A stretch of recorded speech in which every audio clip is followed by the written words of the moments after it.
जू Cheng Cheng car से उतरा, को पायलट साइड घूम कर आया और डोर खोल दिया। उसने सामने से आते हुए जू मयू को देखा, फिर जमीन पर खून मिला थूक थूक दिया। उसकी आवाज में पागलपन था। बोला, तुमने डॉज क्यों किया? मरने की हिम्मत नहीं है क्या? जुमोयू ने एक पल भी उसे नहीं देखा। उसकी नजर सीधे शंदाई पर थी। वो शंदाई से बोला, अदाई, तुम ठीक हो ना? शंदाई ने सिर्फ हाँ में हल्का सा सर हिला दिया। उसके चेहरे का रंग उड़ा हुआ था। उसका पूरा जिस्म जैसे खाली हो चुका था। दिमाग में बार बार वही सीन लूप हो रहा था कि उनकी कार जुमोयू की तरफ भाग रही है। अगर वो नहीं बचता तो, अगर जरा सा भी लेट होता तो? सिर्फ सोच के ही डर जैसे चींटी बनकर उसके सीने के अंदर रेंग रहा था। जू चेंगचेंग ने कार के दरवाजे पर बाजू टिकाई, भीगी हुई फोरहेड से बाल हटाए और हल्की सी हंसी छोड़ते हुए बोला, डॉज नहीं करता तो खुद ही समझ जाता। जुमोयू की आंखों में खून उतर आया। उसकी आवाज भारी और ठंडी थी। बोला, अगर गाड़ी में वो दोनों नहीं होते ना तो मैं बिल्कुल डॉज नहीं करता। उसकी भीगी हुई काली शर्ट उसके जिस्म से चिपकी हुई थी। उसका मस्कुलर फ्रेम साफ दिख रहा था। सीना तेज उठ बैठ रहा था, जैसे हर सांस के साथ उसके अंदर का जानवर बाहर आना चाहता हो। तुम्हें भी पता है ना, जुमोयू ने आगे बढ़ते हुए कहा, तुम्हारे पास भागने की जगह नहीं बची। पुलिस का सामना कैसे करोगे, सोचा है? जू चेंगचेंग ने नीचे झुककर शंदाई और क्यूक्यू की तरफ देखा और मुस्कुरा दिया। फिर वो धीरे से बोला, अगर मुझे पहले पता होता कि तुम इतना केयर करते हो तो मैं और दूर तक जाता। फिर उसने आंखें सिकोड़ते हुए कहा, सच बोलूं, मुझे खुद सरप्राइज हुआ कि तुम इतनी आसानी से मान गए। विला की तरफ से कुछ लोग आगे बढ़े। अंधेरे और बारिश में शंदाई उनके चेहरे नहीं देख पा रहा था, पर उनके फेरामॉन्स गंदे, उलझे हुए, एग्रेसिव सब कुछ बता रहे थे। आखिर उसे ये बात समझ आ गई कि ये रात सिर्फ जू मोयू के जाने से खत्म नहीं होने वाली थी। तभी जू मोयू ने बर्फ जैसी ठंडी आवाज में कहा, बस हो गया ना तमाशा, अब उन्हें मेरे हवाले कर दो। जू चेंगचेंग ने कार की छत पर हाथ मारते हुए छत थपथपाई और शंदाई से बोला, बाहर आओ। शंदाई नहीं चाहता था कि क्यों फिर से उन गंदे फेरामॉन फील्ड में आए। वो चुपचाप गाड़ी से उतरा, क्यों को सीट पर रखा और दरवाजा बंद कर दिया। अगले ही पल जू चेंगचेंग ने शंदाई की कंधों के इर्द गिर्द बाजू डाल दिए और जुमोयू की तरफ इशारा करके मजाक उड़ाता हुआ बोला, देखो ना सिस्टर इन लॉ, मेरा ब्रदर पूरा रास्ते भाग कर आया ब्यूटी रेस्क्यू करने। काफी हीरोइक लग रहा है ना? फिर आंख मारते हुए उसने जुमोयू से पूछा, वैसे तुम्हें ये जगह कैसे मिली? यू बायुए ने मदद की। जुमोयू ने तंज भरी आवाज में कहा। क्यों, क्या हैरानी हुई? जू चेंगचेंग एक सेकेंड के लिए रुक गया, फिर ठंडी हंसी हंसते हुए बोला, ये तो सोचा ही नहीं था। उसने कंधे उचकाए और आगे कहा, पर तुमने ढूंढ ही लिया है तो प्रॉमिस तो निभाना पड़ेगा ना।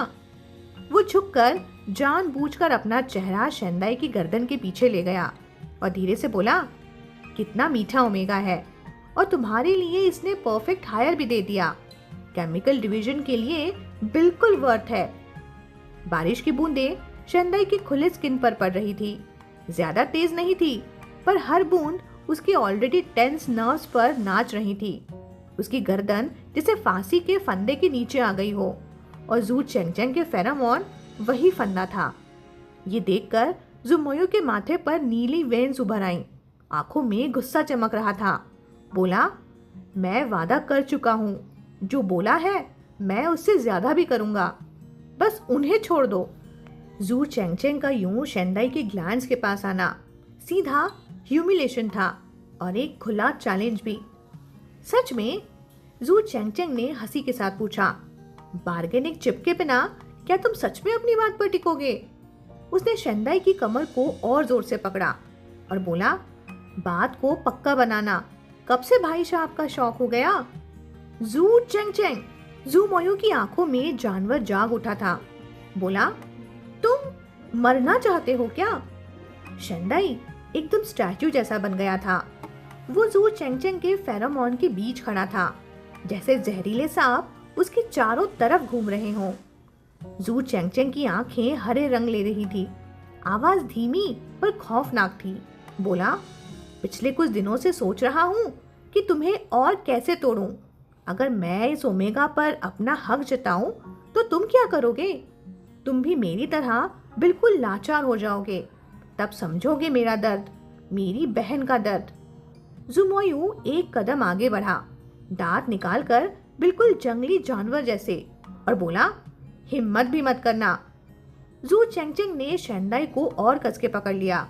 उसकी आंखों में सिर्फ नफरत थी। वो गरजते हुए बोला, मुझे यहाँ तक तुमने धक्का दिया है, अब बताओ कौन सी हद बाकी है? तुम्हें सब कुछ मिलता है, तुम हमेशा जीतते हो, पर शायद हर बार नहीं। जुमोयू ने शेंडाई का फीका पड़ता चेहरा देखा और जैसे उसका दिल ही टूट गया। बोला, तुम पागल हो गए हो क्या? उसने भारी आवाज में कहा, क्या बहन का डिप्रेशन सिर्फ मेरी वजह से था? तुम उसके भाई थे ना, और तुम ही उसे ज्यादा दुख दे रहे थे, पर तुम मुझसे पहले पैदा हुए। जू चेंगचेंग दहाड़ उठा। तुम पैदा होते ही उसकी रोशनी छीन ले गए, और मेरी भी। तुम बिना कोशिश के सब कुछ पा गए। हम दोनों को पैरों तले कुचल दिया। जब तक तुम हो, हम कभी अपने बाप की एक्सपेक्टेशन तक पहुंच ही नहीं सकते। क्यों? क्यों? तुम्हें लगता है ये मेरी चॉइस थी? जुमोयू ने बारिश अपने चेहरे से हटाई, आंखें बिल्कुल सीधी, बिल्कुल तेज। बोला, या तुम या मैं, मुझे भी कोई ऑप्शन नहीं मिला। जुमोयू की बात सुनकर जू चेंगचेंग अजीब सी हंसी हंस रहा था। जुमोयू ने गरज कर फिर पूछा, फिर सच सच बताओ, तुम चाहते क्या हो? उसकी आवाज पूरी अंधेरे कोर्टयार्ड को चीर गई। जू चेंगचेंग के हाथ खाली थे, पर जुमोयू इस बात को सबसे ज्यादा जानता था कि एक टॉप लेवल अल्फा को वेपन की जरूरत नहीं होती। सिर्फ फेरामॉन्स ही एक ओमेगा को तोड़ने के लिए काफी होते हैं। उसे ये भी अच्छी तरह पता था कि जू चेंगचेंग उससे नफरत करता है। जब से उसे याद है, दोनों भाई हमेशा आमने सामने रहे हैं, लेकिन हमेशा इंटरेस्ट, पावर और पोजीशन के लिए। उसने कभी नहीं सोचा था कि ये नफरत इतनी गहरी होगी, इतनी गहरी कि सिर्फ फायदे नुकसान से परे जा चुकी होगी। इस रियलाइजेशन से जुमोयू के स्पाइन के अंदर तक ठंडक भर गई। चाहे जितना भी झूठ हो, दिल के किसी कोने में वो अभी भी मानता था कि सामने खड़ा उसका अपना भाई है। जू चेंगचेंग का चेहरा बिल्कुल बिगड़ चुका था। उसकी आंखें लाल, होठ टेढ़े और आवाज ऑलमोस्ट कांप रही थी। बोला, मैं बस एक बार तुम्हें हारता हुआ देखना चाहता हूँ। शेंडाई की आवाज भारी और भरी हुई थी। बोला, तुम्हारी बहन, वो ये सब नहीं देखना चाहती होगी। चुप रहो। बोलते हुए जू चेंगचेंग ने शेंडाई के गर्दन के पीछे जोर से पकड़ बना ली। उसे हाथ मत लगाना। जुमोयू गरजा। जू चेंगचेंग ने बस हल्की सी आंख झपकाई। उसके सिग्नल पर दो आदमी, वही काले कपड़ों वाले जिन्हें शेंडाई पहले देख चुका था, आगे बढ़े। उनके चेहरे और बॉडी पर ताजे चोट के निशान थे। आंखों में डर था, लेकिन उससे भी ज्यादा खून की भूख। तुम क्या कर रहे हो? शेंडाई की आवाज कांप गई। एक आदमी ने जुमोयू के घुटने पर जोर से लात मारी। दूसरे ने उसके कंधे दोनों हाथ से दबाकर उसे नीचे गिरा दिया। जुमोयू को घुटनों पर लाया गया। उसने सर घुमाकर उन्हें घूरा, ऐसी नजर जैसे शेर ने अपने शिकारियों को देखा हो।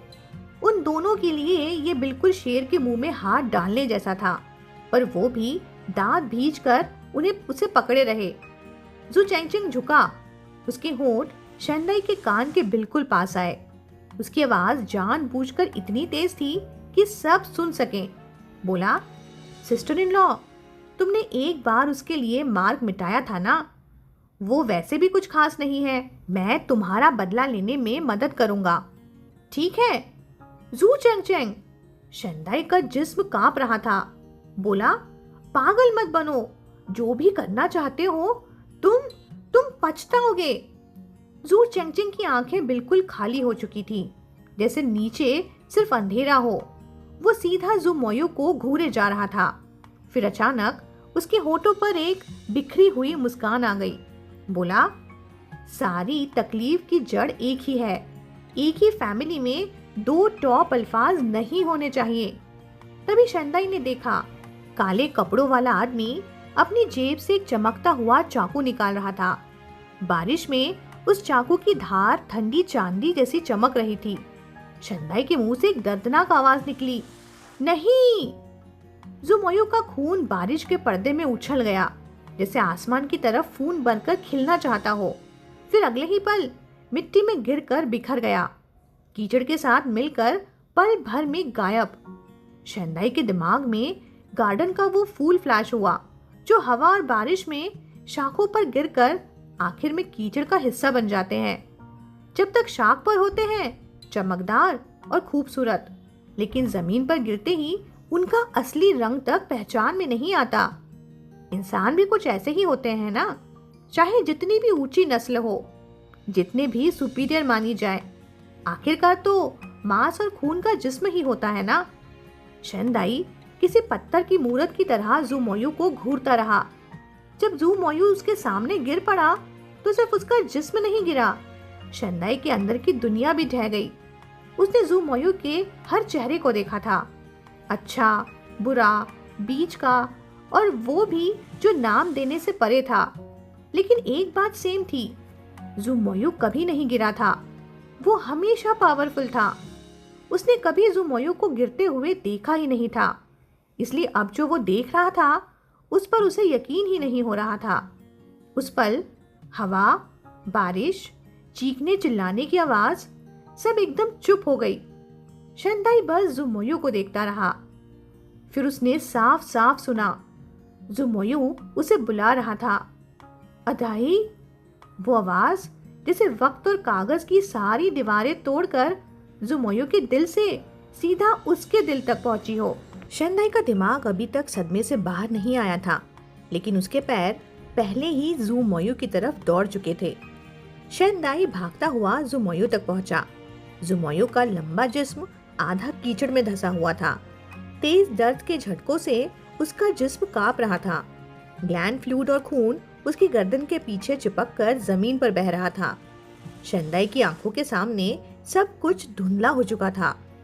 शंदाई के घुटने साथ नहीं दे पाए। वो उसके पास गिर पड़ा, कांपते हाथों से जख्म दबाने की कोशिश की, खून रोकने की कोशिश की, लेकिन उसकी उंगलियां सिर्फ और ज्यादा लाल ही होती गईं। पर कुछ भी रुक नहीं रहा था। ग्लैंड इंसान के जिस्म का सबसे नाजुक, सबसे सेंसिटिव और सबसे इम्पोर्टेंट हिस्सा। उसका जख्मी होना सिर्फ दर्द नहीं, पूरे हार्मोन सिस्टम को तबाह कर देना होता है। ये बात शंदाई को पता थी। डॉक्टर्स ने उसे ये बार बार बताया था जब उसने मार्क वॉश करने का फैसला लिया था। उसे पता था ये दर्द इंसान को बेहोश कर सकता है। वो जानता था कि ये दर्द क्या होता है। जब उसने जू मोयू से सबसे ज्यादा नफरत की थी, जब रातों को सपनों की खुशी और हकीकत की बेचैनी उसके दिल को चीरती थी, जब थकान, गुस्सा, एंजाइटी उसके कंधों पर पत्थर बनकर बैठ जाती थी, तब उसने कभी सोचा था कि काश एक दिन जू मोयू भी ये दर्द महसूस करे। लेकिन उसने कभी नहीं सोचा था कि ऐसा पल सच में कभी आएगा। लेकिन आज जब ये सच हो रहा था, उसके दिल में एक पल के लिए भी सुकून नहीं था। जू मोयू का ग्लैंड फिर से छिल गया था, बिल्कुल वैसे ही जैसे उसका दिल। उसके खून की हर बूंद, जू मोयू के चेहरे का हर कमजोर एक्सप्रेशन, सब कुछ शंदाई के दिल को चाकू की तरह काट रहा था। मोयू! शंदाई की सांस टूट रही थी। डर जैसे किसी अनजान हाथ ने उसका गला दबोच लिया हो। फिर उसकी रूह से एक चीख निकल पड़ी, आसमान तक जाने वाली। वो जोर से चीखा। सीन हॉस्पिटल में शिफ्ट होता है। हॉस्पिटल के बाहर शंदाई बेंच पर बेजान बैठा रहा। जूशन उस पर चिल्लाता रहा, उंगली दिखा दिखाकर बोलता रहा, लेकिन शंदाई खाली आंखों से देखता रहा। उसे याद भी नहीं कि किसी ने उससे क्या कहा। उसने देखा जूशन के चेहरे के मसल्स कांप रहे हैं, होठ हिल रहे हैं, लेकिन कोई आवाज उस तक पहुंच नहीं पा रही थी। उसकी याद का लास्ट फ्रेम बस इतना था। उसने जमीन से खून से भरा चाकू उठाया था, जू चेंगचेंग की तरफ ताना था और चिल्लाया था कि ज़ुमोयू को हॉस्पिटल ले जाओ। उसके बाद जैसे होश टूट गया और जब आँख खुली वो यहीं बैठा था, ऑपरेशन थिएटर के बंद दरवाजे के सामने। उसके अंदर ज़ुमोयू पड़ा था। जिंदा रहेगा या नहीं, ग्लैंड बचेगा या नहीं, ये सोच दिल को चाकू की तरह चीरती रही। जू शेन ने जहर भरी आवाज में कहा, अगर मेरे बेटे को कुछ हुआ ना तो तुम अपने बेटे को जिंदगी भर नहीं देख पाओगे। शेन दाई दीवार का सहारा लेके खड़ा हुआ। वो एक कदम आगे बढ़ा और बिना डरे जू शेन के सामने खड़ा हो गया, फेरामोन सप्रेशन के बीच भी। उसकी आवाज शांत थी लेकिन काटने वाली। बोला, अगर आपके बेटे को कुछ हुआ तो जिम्मेदार आप होंगे। तुम? शेन दाई मुड़कर लियांग रुई के पास गया जो दीवार के पास खड़ी थी। उनके कंधे लगातार कांप रहे थे। शेन दाई ने धीरे से पूछा, ऑपरेशन को कितना टाइम हो गया? लगभग 2 घंटे। लियांग रुई की आंखें लाल और सूजी हुई थी। डॉक्टर ने क्या कहा? लियांग रुई की आवाज टूट गई। बोली, जख्म थोड़ा इधर उधर है लेकिन गहरा है। हॉस्पिटल पहुंचने में देर हो गई थी। जान का खतरा नहीं है लेकिन ग्लैंड बचने की उम्मीद बहुत कम है। शेन दाई ने दीवार पर हाथ टिकाकर आंखें बंद की और गहरी सांस ली। फिर बोला, उसके फेरामोन्स बहुत जिद्दी है मॉम, इतनी आसानी से खत्म नहीं होंगे। लियांग रुई रोती हुई बोली, वो कभी इतना दर्द नहीं झेल पाया। मुझे इस बात का डर नहीं कि वो बीटा बन जाएगा, पर वो ये सह नहीं पाएगा। शेन दाई भी ये सोच नहीं पा रहा था कि ज़ुमोयू बीटा बन जाए। इतना घमंडी, इतना ऊपर खड़ा आदमी कैसे झेलेगा जमीन पर आ जाना। लेकिन किस्मत इस बात की परवाह नहीं करती कि तुम किस चीज को सबसे ज्यादा चाहते हो। शेन दाई फिर से ऑपरेशन थिएटर के दरवाजे को देखने लगा। वो चाहता था कि दरवाजा खुले और उसे उतना ही डर भी लग रहा था। लियांग रुई ने हल्की आवाज में कहा, डॉक्टर ने कहा मोयू ने पहले ही हॉस्पिटल में ग्लैंटिनर फ्लूइड फ्रीज करवा दिया था, क्यू के लिए फेरामोन सेंट बनाने के लिए। वो काम आ सकता है, शायद उसे बचा ले। शेन दाई को याद आया कि ज़ुमोयू ने जानबूझकर अपने इबोनी वुड फेरामोन्स क्यू की चीजों पर लगाए थे। धीरे धीरे क्यू का डर कम किया था, जब तक बेटा उसे सच में अपना न मान ले। उसने कभी सोचा भी नहीं था कि उसी बच्चे की वजह से एक दिन बाप की जान भी बच सकती है। सच ये था कि शेन दाई ने ज़ुमोयू की कोशिशों को कभी इग्नोर नहीं किया था। उसने देखा था कि कैसे ज़ुमोयू पास्ट को सुधारने की कोशिश कर रहा था, कैसे हर बार वो अपनी गलती को रेक्टिफाई करने का ट्राई करता था। पर बात ये नहीं थी कि वो देख नहीं पा रहा था, बात ये थी कि वो माफ नहीं कर पा रहा था। वो यकीन नहीं कर पा रहा था। वो अपने आप को उस बंद शेल से बाहर नहीं खींच पा रहा था क्योंकि उसे डर था। डर इस बात का था कि कहीं वो पुराना दर्द फिर से रिपीट ना हो जाए। इसीलिए उसने अपने दिल को ही बंद कर लिया। इसलिए उसने प्रेटेंड किया जैसे उसे कुछ फर्क ही नहीं पड़ता। लेकिन धीरे धीरे उसके लिए भी ये एक्टिंग मुश्किल होती गई। उसका दिल कभी दबा हुआ डर महसूस करता, कभी फिर से धड़क उठता। डर और धड़कन दोनों के बीच वो बार बार फंस जाता। और फिर जब उसने ज़ुमोयू को खून के पूल में पड़ा देखा, तब उसे समझ आया कि चाहे उसके दिल में कितनी भी नफरत हो, चाहे उसने कितनी ही बार खुद को कन्विंस किया हो, पर वो कभी नहीं चाहता था कि ज़ुमोयू इस तरह जख्मी हो, कभी नहीं।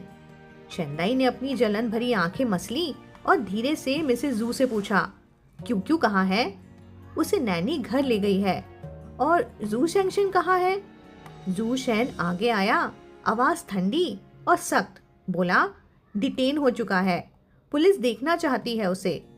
फिर उसने शेन दाई को घूर कर देखते हुए कहा, तुम ध्यान से सुनो, डॉक्टर्स ने बोला है अभी हम सब लोग मेंटली अनस्टेबल है, मेमोरी और लैंग्वेज कंफ्यूज्ड है, अभी स्टेटमेंट रिकॉर्ड करना पॉसिबल नहीं है। शेन दाई ने सीधा कहा, मेरी मेमोरी और लैंग्वेज बिल्कुल ठीक है, मुझे शुरू से एंड तक सब याद है। हमें पहले से मैटर का बेस्ट सोल्यूशन सोचना होगा। जू शेन ने ऑर्डर देते हुए कहा, तुम क्या बोलोगे ये मैं डिसाइड करूंगा। शेंदाई ने उसे डिसबिलीव से देखते हुए बोला, तुम्हारा बेटा हॉस्पिटल में लाइफ और डेथ के बीच पड़ा है और तुम किन्नर को जेल भेजने के बजाय प्लान बना रहे हो। कौन सा प्लान? मीडिया हैंडल करने का या स्टॉक प्राइस स्टेबलाइज करने का? ये जू फैमिली के घर का मामला है, जू शेन ने गरजते हुए कहा। तुम एक आउटसाइडर हो, तुम अभी तक घर में ऑफिशियली आए भी नहीं और इतना चाहूस क्रिएट कर चुके हो। अब तुम्हारा काम सिर्फ चुप रहना है। जियांग रुई घूम कर बोली, आवाज कांप रही थी। तुम क्या बोल रहे हो? जू चेंगचेंग ने जू मोयू के ग्लैंड्स को डिस्ट्रॉय करने की कोशिश की है। ये पावर स्ट्रगल नहीं है, ये उसे बर्बाद करने का अटेम्प्ट है। ये कौन सा फैमिली मैटर है? ये तो क्रिमिनल केस है। जू शेन का चेहरा और भी अगली हो गया। बोला, तुम कुछ नहीं जानती। क्या तुम्हें लगता है कि मैं उसे बचाना चाहता हूँ? इस केस में बहुत लोग इन्वॉल्व हैं। इसे सिर्फ जेल भेज के सॉल्व नहीं किया जा सकता। बड़े लोग बच्चों को बचाने के लिए कुछ भी कर सकते हैं। सोच समझ कर बोलो। शेंदाई ने गहरी सांस ली। वो शायद कभी समझ ही नहीं पाएगा कि इन रिच फैमिलीज के बीच इंटरेस्ट और पावर के रिश्ते कितने उलझे होते हैं, और वो बिल्कुल नहीं चाहता था कि उसका बेटा भी इसी गेम का हिस्सा बन जाए। पर उसके पास चॉइस भी नहीं थी। जू चेंगचेंग की दीवानगी देखकर उसे फाइनली समझ आ गया था कि टॉप अल्फा होने का मतलब क्या होता है। ये सिर्फ ताकत नहीं होती, ये एक एक्सट्रीम और डेंजरस रास्ता होता है। वो लोग डिग्निटी और ऑनर के नाम पर आखिरी हद तक चले जाते हैं, चाहे किसी को भी कुचलना पड़े। तो सवाल ये था कि एक टॉप अल्फा आखिर क्या वो जीन्स का किंग होता है या फिर अपनी ही इंस्टिंक्ट का स्लेव? पर अभी इस वक्त ये सब क्वेश्चंस बेकार लग रहे थे। अभी सिर्फ एक बात इम्पोर्टेंट थी कि जू मोयू जिंदा रहे। शेंदाई ने पुलिस के सवालों का जवाब न्यूट्रल और नेगेटिव एटीट्यूड के साथ दिया। उसके पास बोलने की ताकत भी नहीं थी। जब सब फॉर्मेलिटीज खत्म हुई तब तक तो सुबह हो चुकी थी। जू मोयू की 5 घंटे लंबी सर्जरी बस अभी अभी खत्म हुई थी। जैसे ही ओटी की लाइट्स बंद हुई और दरवाजा खुला, शेंदाई के पैर जैसे कमजोर ही पड़ गए। वो डॉक्टर को ऐसे देख रहा था जैसे सामने इंजरी का अपडेट नहीं, जिंदगी का फैसला सुनाया जाने वाला हो। थके हुए डॉक्टर के चेहरे पर हल्का सा रिलीफ था। वो बोला, ऑपरेशन सक्सेसफुल रहा। अभी फिलहाल ग्लैंडुलर फंक्शन प्रिजर्व हो गया है। जू शेन और लियांग रुई दोनों की आंखें तुरंत भर आईं। शेंदाई दीवार से लग गया। उसका दिल जोर से धड़का, आंखों में जलन हुई और पल भर में सब कुछ धुंधला हो गया। लेकिन डॉक्टर ने आगे कहा, मैं गारंटी नहीं दे सकता कि ग्लैंड्स पूरी तरह रिकवर हो जाएंगे या वो पहले जैसे हो पाएंगे, लेकिन पोस्ट ऑफ रिकवरी भी उतनी ही इम्पोर्टेंट है जितनी सर्जरी। उसके फेरामोन्स का क्या उसके फेरामोन्स पर असर पड़ेगा? जू शेन ने घबराकर पूछा। वो एक एस लेवल अल्फा है। डॉक्टर्स ने हल्की सी थकी हुई मुस्कान देते हुए कहा, अगर ग्लैंड्स काम नहीं करेंगे तो फेरामोन्स कहाँ से आएंगे? शेंदाई ने धीरे से पूछा। थैंक यू डॉक्टर, अब हमें क्या करना होगा? 24 घंटे आईसीयू ऑब्जर्वेशन के बाद हम आपको डिटेल्ड इंस्ट्रक्शंस देंगे, फैमिली और पेशेंट दोनों के लिए, डॉक्टर ने समझाते हुए कहा। एस लेवल अल्फा के ग्लैंड स्ट्रॉन्ग होते हैं, अभी हमें उम्मीद है। शेंदाई ने हाँ में सर हिलाते हुए कहा, थैंक यू डॉक्टर। उसकी आवाज अचानक कांप गई। उसने आंखें ढक ली और उंगलियों के बीच से आंसू चुपचाप बहने लगे। ग्रैंडमा और जू मोयू दोनों ही एक ही हॉस्पिटल में थे, बस फर्क इतना था कि एक आईसीयू में थी और दूसरा हाई डिपेंडेंसी वार्ड में। शेंदाई के लिए ये सिर्फ फ्लोर्स का डिफरेंस नहीं था, उसके दिल में ऊपर और नीचे दोनों जगह बोझ था। ऊपर भी चिंता और नीचे भी चिंता, और बीच में वो खुद जिसके कंधों पर रियल लाइफ का प्रेशर बिना रहम के दबा जा रहा था। उसे लग रहा था जैसे उसकी रूह के अंदर कोई धीरे धीरे चीख रहा हो, हेल्प मांग रहा हो।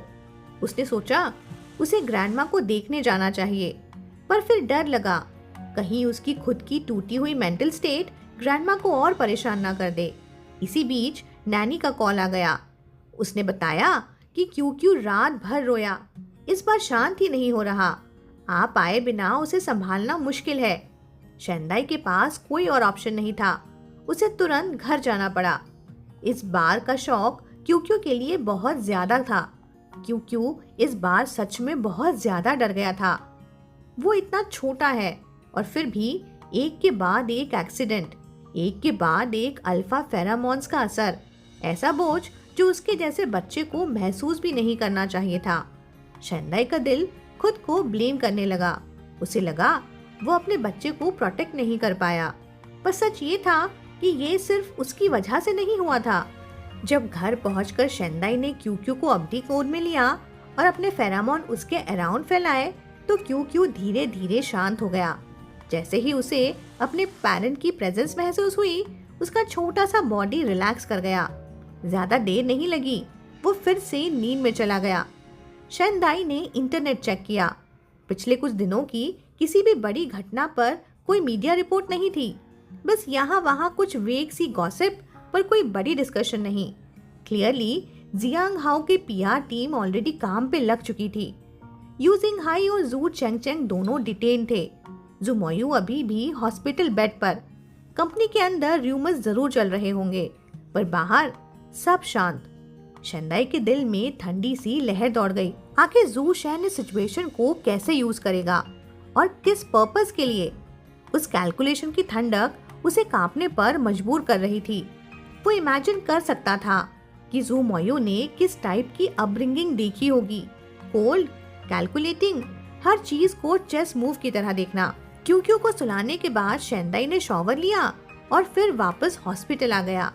वो न खा पा रहा था न सो पा रहा था और घर पे सेफ रहना अब पॉसिबल नहीं लग रहा था। जब वो ग्रैंडमा के वार्ड में गया तब वो सो रही थी। अब वो ज्यादा टाइम होश में नहीं रहती थी। कभी जागती भी तो काफी चीजें भूल जाती। हर बार ग्रैंडमा को इस हाल में देखकर शेंदाई का दिल और ज्यादा भारी हो जाता।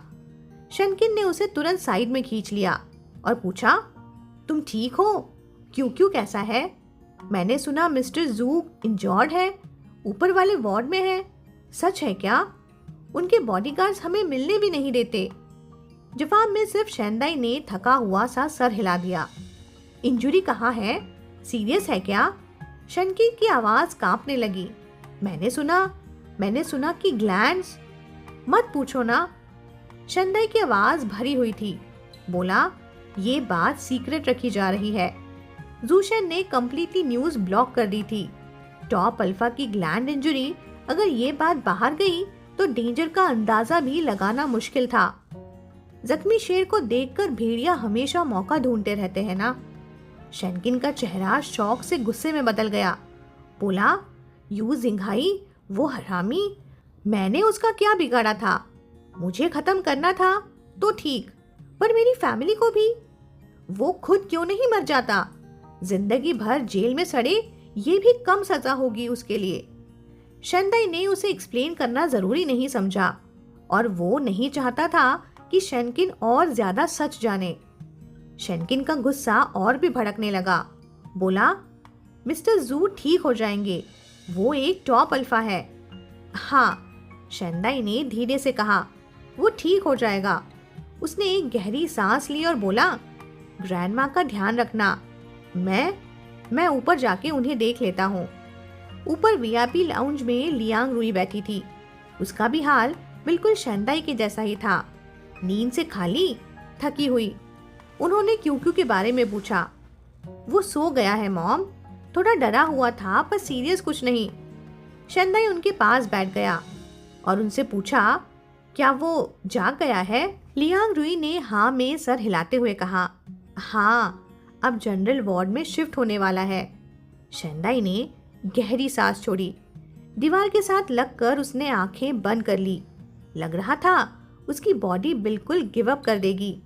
हर मसल स्क्रीम कर रही थी। लियांग रुई ने धीरे से कहा। जागते ही उसने तुम्हारे और क्यूक्यू के बारे में पूछा। शेंदाई की पलकें हिल गई। बोला, मैं नैनी से कह दूंगा कि क्यूक्यू को ऊपर ले आए जब वो उठ जाए। लियांग रुई ने उसे देखते हुए पूछा, और तुम? मैं यही हूँ। कुछ घंटे बाद डॉक्टर राउंड पे आया और उसने रिपोर्ट दी। कंडीशन अभी स्टेबल है। पेशेंट जनरल वार्ड में शिफ्ट हो चुका है। आप मिल सकते हो। दोनों ने एक दूसरे को देखा। फिर लियांग रुई ने धीरे से कहा, तुम जाकर उसे पहले देख लो। वो सबसे ज्यादा तुमसे ही मिलना चाहता है। शंदाई का दिल ड्रम बीट की तरह जोर जोर से धड़क रहा था, पर चेहरा फिर भी शांत था। वो खड़ा हुआ और डॉक्टर के साथ ऊपर की तरफ चल दिया। जू मोयू के वार्ड के बाहर पहुंचकर शंदाई ने गहरी सांस ली। आंखें थोड़ी सी नम हो रही थी, पर उसने अपने इमोशंस को फोर्सफुली संभाला। उसने हाथ बढ़ाया, डोर खोला और अंदर चला गया। जुमोयू एक स्पेशल हॉस्पिटल बेड पर लेटा हुआ था। नेक के नीचे सस्पेंडेड सपोर्ट डिजाइन था, ताकि वो लेटकर जख्म को टच ना करे। दूर से देखकर ही वो टीवी के स्पाइनल इंजरी पेशेंट जैसा लग रहा था, और उसका चेहरा बिल्कुल पीला, बेजान, आंखों की रोशनी हल्की सी बुझी हुई। शंदाई का दिल ये देखकर उसी मोमेंट पर जोर से टूट गया। ये वो आदमी लग ही नहीं रहा था जिसे वो जानता था। वो रूथलेस, इनविंसिबल, हर चीज कंट्रोल में रखने वाला टॉप अल्फा। जुमोयू तो कभी गिरता ही नहीं था। जैसे ही जुमोयू ने शंदाई को देखा, उसकी उंगलियां थोड़ी सी हिली और उसने बहुत हल्की आवाज में बुलाया, अदाई। उसकी आवाज खुरदरी और कमजोर थी। शंदाई ने एक कदम आगे बढ़ाया। हर कदम ऐसा लग रहा था जैसे चाकू की नोक पर चल रहा हो। हर स्टेप दर्द बनकर चुभता गया। उसे यकीन ही नहीं हो रहा था कि बेड पर लेटा ये कमजोर, जख्मी आदमी वही जुमोयू है जो उसकी यादों में हमेशा पावरफुल, रूथलेस और अनबीटेबल रहा है। जुमोयू कभी इंजर्ड नहीं होता, कभी हार नहीं मानता, कभी गिरता भी नहीं, पर आज वो यहीं पड़ा था। जुमोयू ने हल्की सी मुस्कान खींचने की कोशिश की। शंदाई बेड के पास वाली चेयर पर बैठ गया और धीरे से बोला, तुम्हारा ऑपरेशन सक्सेसफुल रहा और क्यू भी बिल्कुल ठीक है। और तुम? जुमोयू ने आंख झपकाए बिना पूछा। उसका बॉडी डैमेज हुआ था, मेंटल स्ट्रेंथ भी लो थी, पर जैसे जैसे वो शंदाई को देखता गया, उसकी आंखों में थोड़ी रोशनी वापस आने लगी। मैं ठीक हूँ, शंदाई ने लिप्स प्रेस करते हुए कहा। इस पूरे इंसिडेंट की जिम्मेदारी थोड़ी मेरी भी है। यू जिंघाई और जू चेंग चेंग चाहे जो भी हो, पर मैंने भी इम्पल्सिवली एक्ट किया, क्योंकि और तुम्हें दोनों को डेंजर में डाल दिया। जुमोयू ने धीरे से शंदाई का हाथ पकड़ लिया और बोला, ये वो बात नहीं है जो मैं सुनना चाहता हूँ। तुम्हारा प्लान यू जिंघाई को ट्रैप करने के लिए इफेक्टिव था। जुमोयू ने हल्की सी सांस ली, बोला, तुम्हारे पास उसे डील करने के फुल रीजंस थे। उसने आगे बिटर स्माइल के साथ कहा, इस पूरी बात का कोर ये है कि तुम मुझ पर भरोसा नहीं करते। अगर तुम मुझे ये प्लान बता देते तो मैं गारंटी देता कि तुम सेफ रहते और जू चेंगचेंग को इस चीज का मौका ही नहीं मिलता। शंदाई चुप रहा, कुछ नहीं बोला। ये तुम्हारी गलती नहीं है अदाई, जुमोयू ने कामली कहा। तुम मुझ पर ट्रस्ट ही नहीं करते। तुम्हें लगता है मैं अनरिलायबल हूँ, इसलिए तुम सब कुछ खुद सॉल्व करना चाहते हो, चाहे सामने वाला तुमसे कितना ही पावरफुल क्यों ना हो। तुम मदद नहीं मांगते। ये सब मेरी ही वजह से है, क्योंकि मैंने तुम्हारे साथ अपने सारे क्रेडिट खुद ही खत्म कर दिए हैं, है ना? उसकी आंखों में अपनी ही गिल्ट का एहसास था। शंदाई ने सर झुका लिया, फिर धीरे से कहा, पर इस बार तुमने हमें बचा लिया। तो मेरी रेटिंग क्या थोड़ी सी बढ़ी? जुमोयू ने ऑलमोस्ट होपफुल टोन में पूछा, या अभी भी नेगेटिव ही है? शंदाई ने सिर्फ आधे सेकंड के लिए जुमोयू की तरफ देखा, फिर ऑलमोस्ट रिफ्लेक्स में नजर हटा ली और उसने लो वॉइस में कहा, जो भी हो, थैंक यू हमें बचाने के लिए। जुमोयू की आवाज हल्की सी कांपी और वो बोला, मैंने अपनी ही फैमिली को बचाया, इसमें थैंक्स की क्या बात है?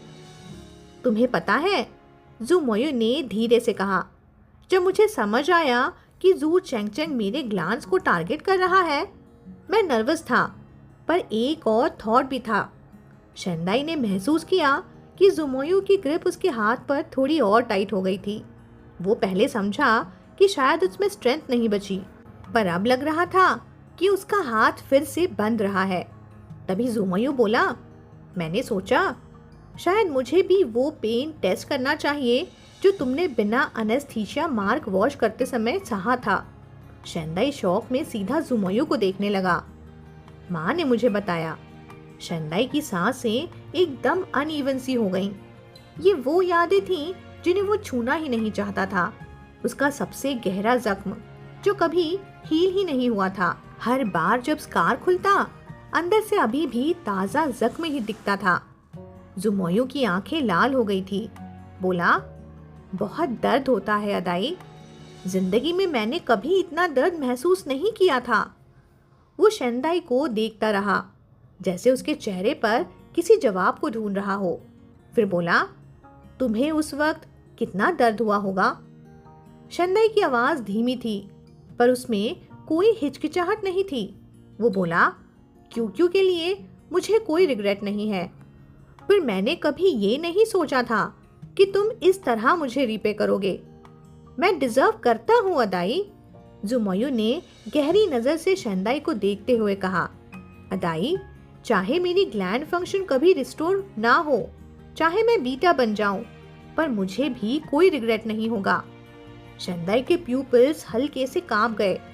उसने जुमोयू की आंखों में देखा, जैसे कहीं कोई झूठ, कोई एग्जैगरेशन, कोई सेल्फ डिल्यूजन को पकड़ सके। पर जो मिला वो सिर्फ गहरी बॉटमलेस अफेक्शन थी। जुमोयू के वर्ड शेंदाई के लिए एक साइलेंट एक्सप्लोजन जैसे थे।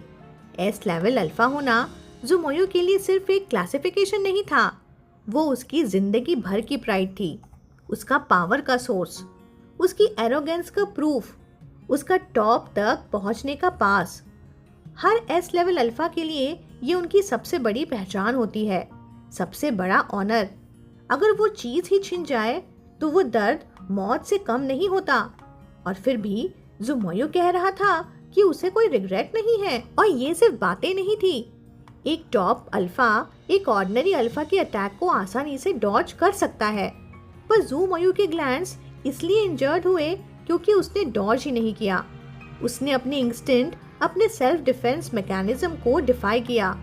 उसने कॉन्शियसली चूज किया कि उसे नुकसान हो, चाहे उसकी ग्लैंड खत्म हो जाए, चाहे उसकी पहचान चली जाए, सिर्फ इसीलिए ताकि शेंदाई बच जाए। ये बात शेंदाई के दिमाग में 2 दिन से घूम रही थी। वो अब तक इस रियलिटी से प्रॉपर्टी जाग ही नहीं पाया था। उसकी मेमोरी, उसका एक्सपीरियंस, उसका कोग्निशन, उसका जजमेंट सब उसे यही कहते आए थे कि जुमोयू के पास फीलिंग्स ही नहीं है, कि एक टॉप अल्फा के हर एक्शन सेल्फ इंटरेस्ट से ड्रिवन होता है, कि जो भी सॉफ्टनेस, जो भी फेवर, जो भी कंसेशन उसने दिखाया वो सब पर्पस ओरिएंटेड था। पर जुमोयू के इस एक्ट ने उसकी सारी अजम्पशंस तोड़ दी थी। शेंदाई इमेजिन भी नहीं कर सकता था कि दुनिया में कोई चीज, कोई इंसान इतना वैल्यूएबल हो सकता है कि जुमोयू अपने ग्लैंड्स तक को रिस्क पे लगा दे। और फिर भी उसने ये किया। ये जुमोयू वो जुमोयू नहीं लग रहा जिसे वो जानता था। वो तो हमेशा इंटरेस्ट फर्स्ट प्रेडेटर रहा था, ना कि ये आदमी जो एक ऐसा डील कर बैठा जिसे वो खुद वर्थ इट भी नहीं मानता था। शेंदाई के दिल में पैनिक सा उठ गया, जैसे पहले भी वो कभी समझ नहीं पाया था कि जुमोयू उसे वापस क्यों चाहता था। वैसे भी अभी भी उसे समझ नहीं आ रहा था कि जुमोयू ये सब क्यों कर रहा है। ड्राइविंग फोर्स क्या है, क्या वजह है? जब तक वो एक ही आंसर दोबारा अवॉइड करता रहा। सबसे ऑब्वियस, सबसे सिंपल, सबसे सीधा रीजन, वो रीजन जो जुमोयू इतनी बार कह चुका था और जैसे शेंदाई कभी मान ही नहीं पाया।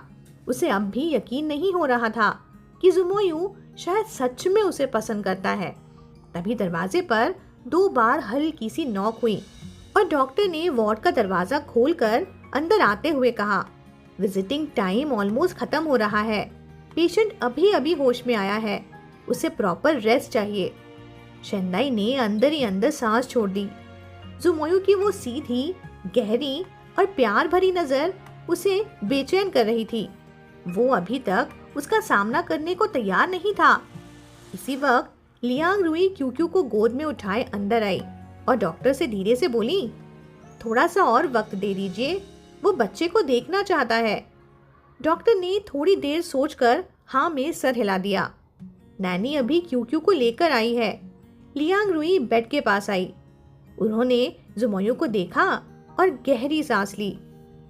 जुमोयू ने हल्का सा मुस्कुराकर कहा, मॉम, मैं ठीक हूँ। क्यू क्यू ने हवा में अपना छोटा सा हाथ हिलाया, जैसे किसी को पकड़ने की कोशिश कर रहा हो, और मुंह से एक सॉफ्ट सा ई निकाल दिया। बेबी। जुमोयू ने भी अपना हाथ बढ़ाया। क्यू क्यू ने उसकी इंडेक्स फिंगर पकड़ ली। उसके फीके चेहरे पर एक हल्की सी मुस्कान आ गई। क्यू क्यू खुशी से पैर हिलाने लगा। लियांग रुई की आंखें लाल हो गई। बोली, तुम पूरे आइडोफोर की स्मेल कर रहे हो। ग्लैंड्स फिर से इंजॉर्ड है। मुझे लगा शायद क्यू क्यू तुम्हें पहचान न पाए। वो पहचान लेगा मॉम, जुमोयू ने बिना हिचकिचाहट कहा। वो चाहता है कि मैं उसे गोद में लूं। शेंदाई ने क्यू क्यू की कमर पर हाथ फिराते हुए कहा, तुम काफी सो लिए हो, अब ज्यादा शरारत मत करो, ठीक है? क्यू क्यू ने जुमोयू की उंगली को और जोर से पकड़ लिया और हल्की सी न मानने वाली आवाज निकाली। It's okay. जुमोयू ने डॉक्टर की तरफ देखा जो आगे बढ़ने ही वाला था और बोला, बस थोड़ी देर और वो चोट भी टच नहीं होगी। शेंदाई फिर भी थोड़ा हिचकिचा रहा था। सच में ठीक है। जुमोयू ने क्यू क्यू की छोटी सी उंगली अपनी उंगलियों से हिलाई। चाहे मैं अब फेरामोन रिलीज न कर पाऊं, वो फिर भी जानता है कि मैं कौन हूँ। वो डैड की गोद चाहता है। जुमोयू की नजर क्यू क्यू पर इतनी सॉफ्ट और प्यार भरी थी कि शेंदाई का दिल बिना पूछे ही पिघल गया। उसने और लियांग रुई ने एक दूसरे को देखा, फिर दोनों ने मिलकर क्यू क्यू को संभाला और बहुत केयरफुली उसे जुमोयू के सीने पर सुला दिया। शेंदाई ने क्यू क्यू की पीठ सहलाई और धीरे से बोला, बेटा बिल्कुल मूव मत करना। क्यू क्यू जैसे समझ गया हो। उसने अपना चेहरा जुमोयू के दिल के पास लगा दिया, आंखें धीमी धीमी ब्लिंक करते हुए। कभी कभी लिप्स ऊपर उठ जाते, बिल्कुल एक छोटे पपी की तरह जो चैन से सो रहा हो। हाँ, जुमोयू के बॉडी से डिसइंफेक्टेंट और मेडिसिन की स्मेल आ रही थी। उसके इंजॉर्ड ग्लैंड से बॉनी फेरामोन्स भी नहीं आ रहे थे, पर क्यू क्यू बिल्कुल शांत था, जैसे उसकी जगह यहीं हो। जैसे उसे फेरामोन्स नहीं, सिर्फ वो इंसान चाहिए जो उसे पकड़े हुए है। जुमोयू का बड़ा हाथ क्यू क्यू की पीठ पर था, हल्की हल्की थपकी देता हुआ। नॉर्मली इतना वजन उसके लिए कुछ भी नहीं होता था, पर अब उसे थोड़ी सी सांस की कमी महसूस हो रही थी। फिर भी वो इस छोटे से वजन से मिलने वाली सिक्योरिटी और बिलोंगिंग को दिल से एंजॉय कर रहा था। उसके दिल के अंदर से एक आवाज उठ रही थी, ये मेरा बेटा है, मेरे और शेंदाई के बीच पैदा हुआ, हमारी जिंदगी का सबसे गहरा और सबसे भारी बॉन्ड। उस पल जुमोयू ने एक ऐसी खुशी महसूस की जिसे लफ्जों में बयान करना मुश्किल था। वार्ड बिल्कुल शांत हो गया। शेंदाई की नाक हल्की सी जलने लगी। उसके दिल में बहुत सारी फीलिंग्स एक साथ घूम रही थीं। जुमोयू को देखने के बाद शेंदाई का प्लान था कि क्यू क्यू को ग्रैंडमा के पास ले जाए और फिर घर चला जाए, पर ग्रैंडमा सुबह से होश में ही नहीं आई थी। फिर डॉक्टर ने शेंदाई को ऑफिस में बुला लिया। उस पल शेंदाई के दिल में एक बुरी सी फीलिंग उठ गई।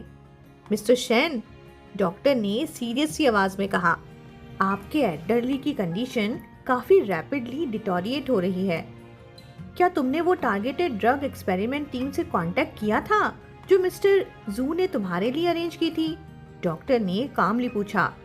शेंदाई ने गहरी आवाज में कहा, उन्होंने ग्रैंडमा की कंडीशन के हिसाब से एक ट्रीटमेंट प्लान दिया है, पर हमें सर्जरी तो फिर भी करनी पड़ेगी ना, राइट? डॉक्टर ने धीरे से हाँ में सर हिलाते हुए कहा, हमने एक ऑनलाइन मीटिंग भी होल्ड की थी। क्लिनिकल डेटा के हिसाब से ड्रग इफेक्टिव हो सकती है, लेकिन एक तो ये मेडिसिन इतनी एल्डरली पेशेंट पर कभी टेस्ट नहीं हुई, और दूसरी सिर्फ दमा ट्यूमर के एक्सपेंशन को रोक नहीं पाएगी। बेस्ट रिजल्ट के लिए सर्जरी जरूरी होगी। लेकिन सर्जरी? शेंदाई ने गहरी सांस लेते हुए कहा, मुझे डर है ग्रैंडमा ये पेन नहीं झेल पाएंगी। वो सरवाइव भी करें तो भी उन्हें बहुत तकलीफ होगी। डॉक्टर ने सीधी बात कही, बोले, हर ट्रीटमेंट के साथ रिस्क होता है और यहाँ फेलियर का रिस्क काफी हाई है, ये तो आप भी जानते हो। शन दाई कुर्सी के बैक रेस्ट पर धीरे से टिक गया। उसकी आंखें बिल्कुल डल हो चुकी थीं, जैसे रोशनी का कोई निशान ही न बचा हो। फिर उसने धीरे से कहा, कुछ मेडिकल लिटरेचर मैंने खुद पढ़े हैं, बहुत से केसेस भी देखे हैं। डॉक्टर, आप ज्यादा डायरेक्टली भी बोल सकते हो। उसने नीचे जमीन की तरफ देखते हुए कहा, मैं काफी टाइम से मेंटली प्रिपेयर्ड हूँ। सच बोलूँ तो क्योर हो या डेथ हो, एंड में डिफरेंस ही क्या रह जाता है। डॉक्टर ने ग्लासेस एडजस्ट करते हुए कहा, मैं ऐसे नहीं कह सकती। हर फैमिली का पर्सपेक्टिव अलग होता है, हर पेशेंट के लिए एक्सपेक्टेशन अलग। डॉक्टर, शेंदाई ने उसे बीच में ही रोक दिया। उसकी आवाज भारी थी पर स्टेबल थी। बोला, मुझे पता है कुछ बातें आप ओपनली नहीं बोल सकती, पर मुझे सच में पता है कि ऑपरेशन फेल होने का चांस बहुत ज्यादा है, और मान लो सक्सेस हो भी गया तो दवा के साथ जिंदा रहना मतलब सिर्फ जिंदा रहना, वो भी पेन के साथ। डॉक्टर चुप हो गई। शेंदाई ने सर उठाया। उसकी आंखें अब शांत थी। बोला, मैं बचपन से इलनेस और डेथ के बारे में सोचता आया हूँ। शायद आज भी कोई फाइनल आंसर नहीं है, पर मॉडर्न मेडिसिन की लिमिट मुझे समझ आती है। उसने डॉक्टर की तरफ देखते हुए कहा, मेरी ग्रैंडमा, वो हमेशा एक डेलिकेट डिग्निफाइड औरत रही हैं। कॉफी हमेशा फ्रेश ब्रूड पीती थी। घर में रोज फूल होने चाहिए थे। जब बाहर जाएं तो कपड़ों पे रिंकल्स भी नहीं होने चाहिए। किचन नाइफ से हाथ जरा सा कट हो जाए तो भी रो देती थी। वो एम्बैरेसमेंट और पेन से बहुत डरती हैं। बिना डिग्निटी के जिंदा रहना ये वो कभी नहीं चाहेंगी। तो डॉक्टर ने पूछा, तुम कहना क्या चाहते हो? शेंदाई ने धीरे से कहा, मैं पहले ही डिसाइड कर चुका था कि उस एक्सपेरिमेंटल टीम को रिजेक्ट कर दूंगा, चाहे उनकी इंटेंशंस अच्छी ही क्यों ना हो। पर मैं ग्रैंडमा को और टॉर्चर नहीं कर सकता। जब वो वार्ड में लौटा तो ग्रैंडमा अभी भी अनकॉन्शियस ही थी। अब तो वो बिल्कुल बोन फ्रेम जैसी लग रही थी। क्विल्ट के नीचे सिर्फ हल्की सी चेस्ट मूवमेंट। अगर पास जाकर ना देखो तो लगता ही नहीं कि सांस चल रही है। शेनकिन खड़ा हुआ। लग रहा था अभी अभी रोया है। आंखें लाल थी। उसने पूछा, डॉक्टर से क्या बात हुई? दोनों विंडो के पास आ गए थे। शेंदाई ने पूछा, वो लास्ट कब होश में आई थी? लगभग 1 दिन हो गया। शेनकन की आवाज भी भर्रा गई थी। उठ ही नहीं रही, और जब थोड़ा रिएक्ट करती भी हैं तो अब किसी को पहचान नहीं पाती। खाना बिल्कुल नहीं ले रही, सिर्फ न्यूट्रिएंट सॉल्यूशन पे है। फिर उसने उम्मीद भरी नजर से उसे देखते हुए कहा, मिस्टर जू ने बोला था ना कि एक बहुत पावरफुल ट्यूमर एक्सपेरिमेंट टीम का, उसका क्या हुआ? शेंदाई ने ना में सर हिला दिया। उसके दांत हल्के से कांप रहे थे। किसी तरह बोला, बस उन्हें और टॉर्चर मत करो। शेनकिन समझ गया। उसका कंट्रोल टूट गया। वो रो पड़ा और घुटनों के बल गिर गया। ठीक है, वो रोते हुए नॉड करने लगा। बोला, ठीक है, बस अब और दर्द नहीं। उसे थोड़ा भी और सफर मत करवाओ। शेंदाई विंडो के सिल के साथ लगकर खड़ा रहा। उसकी नजर बेड पर लेटी हुई उस बुढ़ी औरत पर थी और दिमाग में एक पुरानी तस्वीर चल रही थी। फूलों से भरे हुए गार्डन में एक खूबसूरत सुजिन चियोंगसोम पहने पियानो बजाती हुई उसकी ग्रैंडमा। शेनकिन ने धीरे से कहा, अगर मॉम चली गई तो तुम्हारे पास एक अल्फा होगा जो तुम्हारा ख्याल रखे, और तुम्हारा बच्चा भी तुम्हारे ही पास है। मुझे फिर कोई चिंता नहीं रहेगी। उस पल शेंदाई के दिल के अंदर फैमिली के बंधन का एक नया तार हिल गया। चाहे उसने शेनकिन से कितनी भी नफरत की हो, इस वक्त वो सब उतना इम्पोर्टेंट नहीं लग रहा था। उसने समझा, शेनकिन बस इस बात से डर रहा है कि ग्रैंडमा के बाद शेंदाई का क्या होगा। शेंदाई ने हल्की आवाज में कहा, मैं आपका ख्याल रखूंगा, आपको बुढ़ापे में अकेला नहीं छोड़ूंगा। शेनकिन हल्की सी मुस्कान के साथ रो पड़ा। फिर बोला, बुढ़ापा? पता ही नहीं वो होता कैसा है। मेरी यूथ और मिडिल एज दोनों ही बर्बाद रहे। शायद बुढ़ापा और भी बुरा होगा। इस सडन सेल्फ रिफ्लेक्शन पर शनदाई कुछ बोल ही नहीं पाया। शनकिन को जवाब की जरूरत भी नहीं थी। उसने आंसू पोंछे और बोला, बस एक बात अच्छी है कि तुम मेरे जैसे नहीं हो। अगले सुबह जब शनदाई क्यूक्यू को लेकर जुमोयू से मिलने गया, उसने उसे ग्रैंडमा की आगे की ट्रीटमेंट का डिसीजन बता दिया। जुमोयू ने चुपचाप सुना और सर हिला दिया। फिर बोला, तुम्हारा डिसीजन सही है। लाइफ के एंड पर इंसान को डिग्निटी के साथ जीने का हक मिलना चाहिए और पेन जितना कम हो सके उतना ही बेटर। शनदाई ने क्यूक्यू को देखा जो जुमोयू की काफ पर लेटा हुआ था। दोनों हाथ पैरों से ऊपर चढ़ने की कोशिश कर रहा था। क्यूक्यू का डेवलपमेंट हमेशा ही उसके सेम एज के बच्चों से थोड़ा ज्यादा तेज रहा है। सिर्फ 7 महीने का होते हुए ही वो क्रॉल करना सीखने लगा था।